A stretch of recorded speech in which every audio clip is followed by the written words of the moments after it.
నమస్తే, welcome to Suman TV. నేను విష్ణు. ప్రస్తుతంతో పాటు సీనియర్ మార్కెట్ అనలిస్ట్ జీవి సత్యనారాయణ గారు ఉన్నారు. వారితో మాట్లాడదాం. సార్ నమస్తే. సార్ నమస్తే.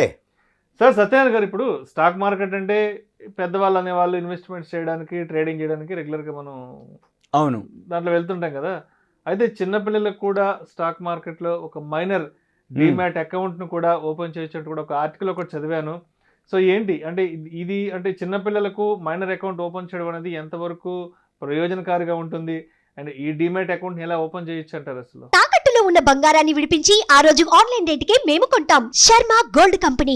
ఓకే, ఇప్పుడు మీరు అన్నట్టు అంతకుముందుకి ఇప్పటికి అవేర్నెస్ ఎక్కువ వచ్చింది, షేర్ మార్కెట్ మీద అవగాహన వచ్చింది. కాబట్టి ఇప్పుడు షేర్ మార్కెట్లో ఇన్వెస్ట్ చేద్దామనేది పెద్దవాళ్ళకి అందరికి కొంచెం తెలుసు. కాకపోతే మైనర్ పేరు మీద చేయాలా చేయకూడదా, చేస్తే ఎలా, ప్రయోజనాలు ఏంటివి అనే దాని మీద చాలా వరకు అపోహలు ఉండొచ్చు. కాకపోతే ఈ ఎపిసోడ్ ద్వారా మనం వాళ్ళకి క్లియర్ చేయొచ్చు. ఉదాహరణకి మా చిన్నప్పుడు అంటే ఒక తరం ముందు ఎల్ఐసి పాలసీలు చేసేది పిల్లల పేరుతోటి. ఇప్పుడు తల్లిదండ్రులు సంపాదన పరులు ఉంటారు, తల్లిదండ్రులు కొంచెం ఫైనాన్షియల్గా ఉన్నవాళ్ళు ఈ ఎల్ఐసి వాళ్ళు వాళ్ళని కలిసి మీ పిల్లల పేరు మీద చేయండి పాలసీలు. ఇప్పుడే ఉంది ఆ అబ్బాయి మ్యారేజ్ టైంకు అమ్మాయి కానీ అబ్బాయి ఎల్ఐసీలు పీర్లెస్లు అన్నప్పుడు కరెక్ట్ అవే సేమ్ ఎల్ఐసీలని, పీర్లెస్లని, పోస్ట్ ఆఫీసులని, ఈ సేవింగ్స్కి సంబంధించినవి. లేదు రియల్ ఎస్టేట్ వాళ్ళు ఏమండి మీ అమ్మాయి అబ్బాయి ఇప్పుడు ఉంది కదా, మరి పెండ్లి టైంకి కొంచెం పెద్ద సెట్ చేద్దామండి, ఎల్ఐసి పాలసీలు చేసుకోండి, అప్పటికల్లా పెద్ద అయ్యే టైంకి డబ్బులు చేతికి వస్తాయని అప్పట్లో చెప్పి చేయించేది. మేము కూడా ఎల్ఐసి ఏజెంట్ ఉన్నప్పుడు ఇదే చెప్పేది, కాన్సెప్ట్ చెప్పేది. అయితే వాళ్ళు ఆ టైంలో అది జరిగేది. ఇప్పుడు ప్రజెంట్ ఎల్ఐసి పాలసీలు అంటే అందరికి ఆల్రెడీ ఎక్కువ శాతం కాంపిటీషన్ ఎక్కువైపోయింది. పాలసీల్లో లైఫ్ పాలసీల కంటే యాక్సిడెంట్ పాలసీలే ఎక్కువ ఆదరణ పొందడం జరిగింది. దాంట్లో చాలా ఉన్నాయి ఎల్ఐసీలు, అది ఇన్సూరెన్స్ వదిలిపెట్టి. ఇప్పుడు మనం షేర్ మార్కెట్లోకి వచ్చేటప్పటికి షేర్ మార్కెట్లో ఏదైతే ఉందో సింపుల్గా మైనర్ పేరు మీద అకౌంట్ ఓపెన్ చేయొచ్చు. ఎలా చేయొచ్చు, ఏం చేయొచ్చు అనే దాని మీద ఏం చేసినా తల్లిదండ్రులు అంటే ఇప్పుడు ఎవరైతే పిల్లలు ఉన్నారో వాళ్ళు మైనర్లు ఎవరైతే మనం ఓపెన్ చేస్తామో ఏం చేసినా అంటే ఇప్పుడు వాళ్ళ పేరు మీద మనం డిమాట్ అకౌంట్ ఓపెన్ చేసినా తల్లిదండ్రులకే ఉంటుంది. ఇప్పుడు ఎల్ఐసి పాలసీలు కూడా చేసినా కానీ పిల్లల పేరు మీద పేరుకే పాలసీ, కానీ గార్డియన్ తల్లిదండ్రులే. ఎప్పటి వరకు 18 ఏళ్ళు వచ్చేంత వరకు. ఏమన్నా అనగానే ఎక్కువ శాతం ఏమన్నా అంటారా, ఏముందిరా అబ్బాయి నువ్వు పిల్ల పేరు మీద చేసినా పిల్లగాడి పేరు మీద చేసినా చివరికి నువ్వే కదా గార్డియను. అంటే అవసరమైతే రిడీమ్ చేసుకోవటమో, అవసరమైతే దాన్ని ప్రీమెచ్యూర్ క్లోజ్ చేసుకోవటమో. ఫిక్స్డ్ డిపాజిట్లు కూడా అంతే, సేమ్ పేరుకి ఒక అభిమానం, అబ్బో మా అబ్బాయి పేరు మీద ఉంటుంది, మా అమ్మాయి పేరు మీద ఉంటుంది అనేదే ఒక లెక్క. అకౌంట్ యాక్సెస్ మొత్తం పేరెంట్స్కే ఉంటుంది. రైట్. అయితే 18 ఇయర్స్ మేజర్ అయిపోయేంత వరకు వీళ్ళ పేరు మీద ఉంటుంది, వీళ్ళ తర్వాత వాళ్ళకి వచ్చేస్తుంది. అయితే మన షేర్ మార్కెట్లో ప్రయోజనాలు ఏమిటి, మన షేర్ మార్కెట్లో ఏంటిదంటే సింపుల్గా ఎప్పుడైతే ఇప్పుడు ఆల్రెడీ బాంబేలో కానీ సెంట్రల్ అంటే ఎక్కువ ఢిల్లీలో కానీ హైలీ ఎడ్యుకేటెడ్ ఎవరైతే ఉన్నారో వాళ్ళు ఎక్కువ శాతం మ్యూచువల్ ఫండ్స్ కానీ షేర్స్లోనే ఎక్కువ ఇన్వెస్ట్ చేయడం జరుగుతుంది. ఎందుకోసం అంటే ప్లాటో ఉంటుంది, ఒకటి ఉంటుంది అంతే తప్ప ఎక్కువ తక్కువ ఎకరాలు కొనటాలు, దాన్ని చూసుకోలేకపోవటాలు, ఇవన్నీ కబ్జాలు అవుతాయి. కాబట్టి రియల్ ఎస్టేటు పెద్ద మొత్తంతో అవసరమైనటువంటిది. ఈ షేర్ మార్కెట్కి అంత అవసరం లేదు. కాబట్టి ఎక్కువ శాతం షేర్ మార్కెట్కి అట్రాక్ట్ అవ్వడానికి మెయిన్ రీజన్ ఒకటి.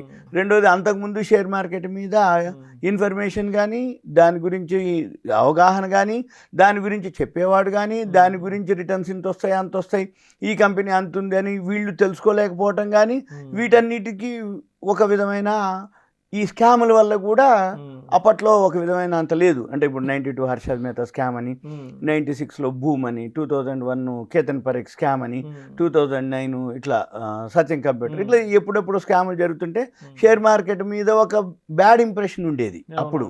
అందుకని ఎవరన్నా చేస్తున్నా కానీ వాడిని ఒక విధమైన చిన్న చూపు చూసేది షేర్ మార్కెట్లో ఉన్న వాళ్ళన్నా, షేర్ మార్కెట్ చేస్తున్న వాళ్ళని. అయితే ఇప్పుడు ఏమైంది, అవేర్నెస్ వచ్చింది, ఎడ్యుకేషన్ వచ్చింది, ట్రాన్స్పరెన్సీ వచ్చింది. అప్పటికి ఇప్పుడు ఏదైతే సెబీ రూల్స్ రెగ్యులేషన్స్ కంటిన్యూగా స్ట్రిక్ట్ చేయటం, దాంట్లో ఏవైతే మైనస్ పాయింట్లు ఉన్నాయో అవన్నీ కూడా అవాయిడ్ చేయటం, ప్లస్ పాయింట్లుగా అంటే ఏంటి క్యాష్ ట్రాన్సాక్షన్స్ లేకుండా ఉండటం, ఒకప్పుడు ఫిజికల్ సర్టిఫికెట్లు ఉండేది, డిమెటీరియలైజేషన్ చేయటం, ఇవన్నీ అడ్వాన్స్ చేంజెస్ కావటంతో ఎక్కువ శాతం ఇప్పుడు రావటం జరిగింది. అయితే వరల్డ్లో మొత్తానికి చూస్తే ఫస్ట్ సింగపూర్ ఏది ఎక్కువ శాతం షేర్ మార్కెట్లో ఉన్నవాళ్ళు, ఇక తర్వాత వేరే కంట్రీస్ అంటే ఆస్ట్రేలియా అనుకోండి, యుఎస్ అనుకోండి, చైనా, ఇవన్నీ కూడా ఉన్నాయి. మనమే లీస్ట్లో ఉన్నాం. అంటే లీస్ట్ కాదు, 10వ 12వ ర్యాంకులు ఎక్కడో 8% 7% కంటే ఎక్కువ లేవు. 147 145 కోట్ల మన జనాభాకి మొత్తం కొడితే 12 కోట్లు ఎంతో ఉన్నాయి డిమ్యాట్లు. మళ్ళీ 12 కోట్లలో మల్టిపుల్ అకౌంట్స్ ఉంటాయి. అంటే సుమారు 7-8 కోట్లు ఉన్నాయి. అంటే ఎంత 5-6% కంటే ఎక్కువ లేవు మనం. అయితే ఇప్పుడిప్పుడే అవేర్నెస్ వస్తుంది. అయితే ఈ డిమ్యాట్ అకౌంట్లు పిల్లల పేరు మీద ఎప్పుడు చేయొచ్చు అంటే, ఉదాహరణకి ఎవరైతే షేర్ మార్కెట్లో అంటే ఇప్పుడు రిలయన్స్ లాంటి వాళ్ళు కానీ, పెద్ద పెద్ద కంపెనీలు వాళ్ళ పిల్లలు కానీ, మనవడు కానీ, మనవరాలు కానీ డెలివరీ అయింది, పుట్టింది అనగానే పేరు పెట్టగానే ఫస్ట్ పాన్ కార్డ్ అప్లై చేస్తారు వాళ్ళ పేరు మీద. పాన్ కార్డ్ అప్లై చేసి డిమ్యాట్ అకౌంట్ ఒకటి ఓపెన్ చేస్తారు. వీళ్ళ ఎసెట్స్ ఏవైతే ఉన్నాయో ఎసెట్స్ కాకుండా షేర్స్ని ఇచ్చేస్తారనమాట ఆ అకౌంట్కి. ఇప్పుడు మనం చేసేది కూడా, మనం చెప్పబోయేది కూడా అదే. పిల్లల పేరుతోటి డిమ్యాట్ అకౌంట్ ఓపెన్ చేసి మనం ఒక 5,000 10,000 వేద్దాం అనుకున్నాం. లాంగ్ టర్మ్లో మంచి కంపెనీలు ఉన్నాయి అనుకోండి, ఆ పేరు మీద కొనిపెట్టేయటం. కానీ రైట్స్ ఎవరికి? తల్లిదండ్రులకే. ఎవరైతే గార్డియన్ ఉంటారో, పేరెంట్స్ ఉంటారో వాళ్ళకే ఉంటాయి రైట్స్. ఇప్పుడు ఇన్వెస్ట్ చేయడం. అయితే ప్రయోజనాలు ఏంటిది అంటే, ఇప్పుడు రోజు అంటే మనం ఒక డిమ్యాట్ అకౌంట్ అమ్మాయో అబ్బాయి అనుకో ఇంట్లో, అయితే ఏమవుతుంది, బర్త్డేకో, వీళ్ళ మ్యారేజ్ డేకో, లేకపోతే ఏదైనా గృహప్రవేశం ఈవెంట్ ఉన్నప్పుడు, లేకపోతే అమ్మమ్మ నాయనమ్మల బర్త్డేలో, అమ్మమ్మ నాయనమ్మ మ్యారేజ్ డేలో, అమ్మమ్మ నాయనమ్మలు ఏదైనా ఎసెట్ మనవడికో మనవరాలకో ఇద్దామని అనుకునే అన్నీ ఏం చేస్తారు వాళ్ళు, ఆ సంవత్సరంలో మినిమం ఒక ఫ్యామిలీకి 5-6 డేస్ ఉంటాయి. 4 ఉన్నారనుకోండి, 2 పిల్లలు 2 పెద్దోళ్ళు, 4 బర్త్డేలు, ఒక మ్యారేజ్ డే, 5 ఈవెంట్లు, మళ్ళీ వాళ్ళ అమ్మ నాన్న అత్తమామ, అంటే 8 మంది, వాళ్ళ 4 మ్యారేజ్ డేట్లు, బర్త్ డేట్లు. అంటే ఏమవుతుంది, ఎప్పుడు ఏదో ఒక ఈవెంట్ ఉంటూనే ఉంటుంది ఇంట్లో.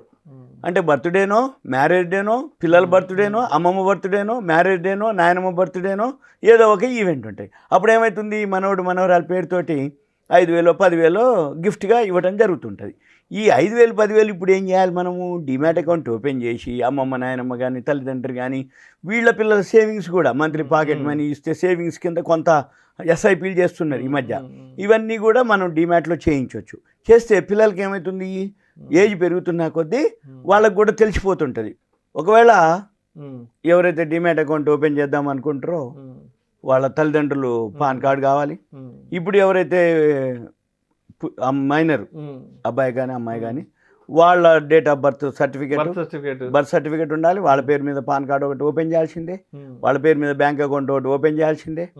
చేసి తల్లిదండ్రులు ఇవి వీళ్ళవి పెట్టి మామూలుగా మనము డిమ్యాట్ అకౌంట్ ఓపెన్ చేసుకోవచ్చు. మామూలు డిమ్యాట్ అకౌంటే, మా దీంట్లో ఏం లేదు వేరే. కానీ మైనర్ పేరు మీద ఓపెన్ చేసేవాళ్ళు వాళ్ళ డేట్ ఆఫ్ బర్త్, వాళ్ళ పేరు మీద ఒక పాన్ కార్డు తీసుకోవాలి. పాన్ కార్డు ఒకటి తీసుకొని, డేట్ ఆఫ్ బర్త్ సర్టిఫికేట్ తీసుకొని, అడ్రస్ ప్రూఫ్లు ఇవి ఏవైతే ఉన్నాయో సేమ్ అనమాట, మన వాళ్ళవి ఉంటాయి. వాళ్ళ పేరు మీద ఆధార్ కార్డు ఉంటుంది, వాళ్ళ అవన్నీ పెడుతూ ఇవి పెడితే అప్పుడు మైనరు, గార్డియను, ఫాదరు, మదర్ అనేది ఉంటుందన్నమాట.